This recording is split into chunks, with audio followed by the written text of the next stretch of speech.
Picture this. It's 2 a.m. and you get a call saying your mother has been shot. You rush to the hospital where she is barely hanging on to life, and when you ask the police what happened, they say they have no idea. They found her slumped over the steering wheel of her car on the side of a deserted road with 3 bullet holes in her head. But before she passed away, she managed to tell them one crucial detail about her attacker. She described a bushy-haired stranger. So who was this mysterious person? Well, before we continue, I just want to say a big thank you to all of our subscribers for your support. It really means a lot to us. So now let's begin. Diane had always been a caring and dedicated mother. She did everything for her 2 daughters, especially after her divorce from her ex-husband Dennis. Even though she didn't have much money, she still managed to give them the best life possible. She would make sure they had new clothes and shoes for school events and made them delicious meals every day. And she also took them out shopping once a month so they could pick out whatever they wanted. On the night of December 4th, 2013, Diane had to work late at her job as an insurance clerk, so she told her girls to order pizza and watch a movie until she got home.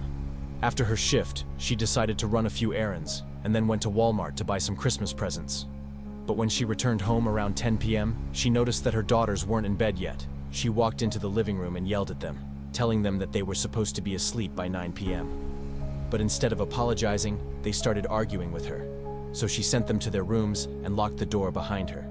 She called her friend and asked if she could watch the girls for the evening so she could go out with her girlfriends. But her friend was busy. So instead, she called her ex-husband Dennis and asked him if he could pick them up. He agreed and arrived at the house at around 11:30 p.m. Diane said goodbye to her daughters and told them to behave, and as she drove off, she could see them waving from the window. As soon as Diane's car disappeared down the street, a blue SUV pulled up outside the house. 2 men jumped out and kicked open the front door. They were wearing masks and carrying guns. They woke the girls up and ordered them to come with them. They tied them up with electrical cords and stuffed them into the back of the blue SUV. One of the men then got into the driver's seat and sped away. Meanwhile, Diane was having fun with her friends at the bowling alley. She laughed and joked around with them and didn't think about her daughters until she heard a loud bang and felt a sharp pain in her chest. When she turned around, she saw a man with a gun pointing directly at her. She tried to scream, but the man silenced her with a punch to the stomach. She collapsed to the floor as the man emptied his gun into her. When the police arrived at the scene, they found Diane slumped over the steering wheel of her car with 3 bullet holes in her head. She was rushed to the hospital where she remained in critical condition for 2 days before passing away. Before she died, she was able to tell the police about a bushy-haired stranger. This led them to believe that the motive behind the shooting was robbery or a random act of violence. They didn't think that her ex-husband or daughters were involved in any way. The investigation took a strange turn when the police searched Diane's house and found signs of a struggle. The front door was damaged and there were some items missing. The police also noticed that Dennis's alibi for the night of the murder was shaky. He claimed that he was at a bar playing pool, but the bartender said that he had never seen Dennis there before. Then something else happened that raised suspicion. On the morning of December 7th, 2013, 2 young girls were found wandering along a country road near their home. When the police interviewed them, they learned that they had escaped from a blue SUV. The girls told the police that they had been kidnapped by 2 masked men and taken to an abandoned house. But eventually, one of the men left and came back alone. He untied them and told them to run away. The girls ran away as fast as they could and hid in a nearby barn until they were found. This new information made Dennis the prime suspect in Diane's murder. The police questioned him again, but he denied any involvement. He told them that he had nothing to do with his ex-wife's death and that he was innocent. However, the police didn't believe him. They arrested him and charged him with murder.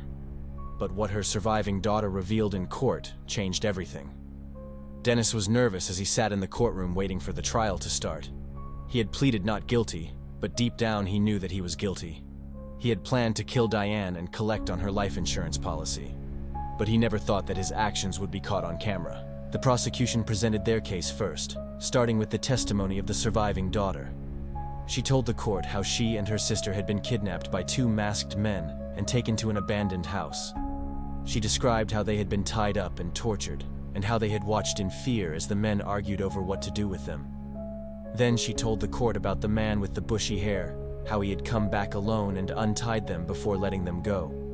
She identified Dennis as the man with the bushy hair. Dennis's defense attorney tried to poke holes in her story, but she stood firm. She was certain that Dennis was the man with the bushy hair. After her testimony, the prosecution called several other witnesses, including the police officers who had investigated the case. They presented the evidence that they had gathered, including the security footage from the gas station and the surveillance footage from Diane's house. They also had DNA evidence that linked Dennis to the crime scene. Dennis's attorney tried to argue that there was reasonable doubt as to whether Dennis was guilty, but the evidence against him was too strong. The jury found him guilty of murder, and he was sentenced to life in prison without the possibility of parole. However, as the verdict was being read, Dennis's face suddenly lit up with a smile. He had finally been caught. But this was not the end of the story. There was one more piece of evidence that was never revealed to the public. The most damning piece of evidence of all. The final piece of the puzzle that showed who was truly responsible for Diane's death. Diane's family and friends were shocked when Dennis was convicted of Diane's murder. They couldn't believe that he was capable of such brutality. But they were even more shocked when they learned that he wasn't the one who had betrayed Diane. The person who had betrayed Diane was someone she trusted implicitly. Someone who was supposed to love her, her own daughter. It turns out that Diane's younger daughter had testified against her in court, giving evidence that implicated her in the murder. But why would she do this? The answer: money. It seems that the younger daughter had been in debt up to her eyeballs and was desperate for cash. She had convinced her older sister to help her rob their mother, but things had gone horribly wrong. Now, she was looking at a life in prison. The family was devastated. They couldn't believe that their sweet, innocent daughters would be capable of such evil. And Diane's family was furious. They felt that they had lost not only Diane, but their grandchildren as well. The betrayal was too much for them to handle. So what really happened to Diane? The truth is, we may never know. But one thing is certain: she was betrayed by the ones she loved the most. What do you think? Was Dennis really guilty? Let me know in the comments. If you like this video, please subscribe and share. Thanks for watching. See you next time.